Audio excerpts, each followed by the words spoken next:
being humble.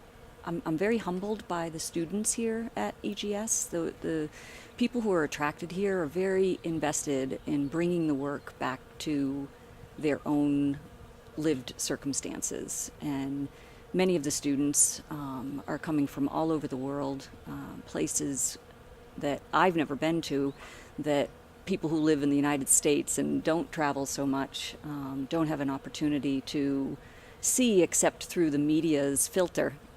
Some of the conditions that are much less safe than the conditions that I live my daily life in. And so I'd have to say that I'm most struck this first time around by the level of commitment and integrity that the students coming to EGS have.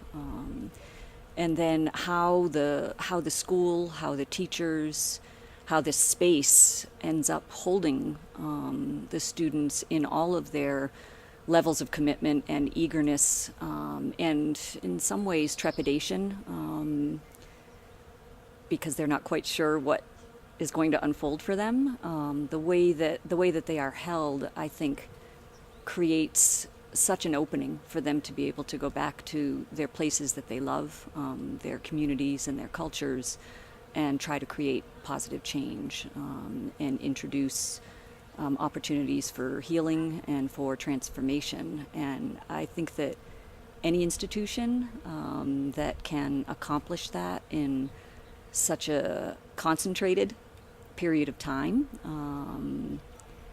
is a pretty special organization. So I'm impressed beyond words, really. It's quite a special place. And I teach in a mid-sized university in the United States in the Northeast, and I love that space as well. But there's so much about what has happened for me here that has influenced my sense of purpose as a teacher. It has sharpened my intuitive sensibilities about the things that I care about in how I am with my students. Here, again, maybe some sort of magic goes on where the students just are opened up and permitted to be authentic in a way that I think is more complicated in more highly structured university settings.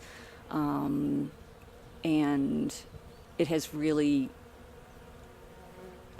again, sharpened my commitment to being steadfast in my relational and creative and embodied approach to teaching. I've known for a long time that that's important in my teaching, but that's a little bit on the margins, I think, to what would commonly be someone else's teaching philosophy. But the students, the place, the purposes of the expressive arts, the way that EGS has them framed, has helped solidify my commitment to do this work in a more committed way myself as a faculty member.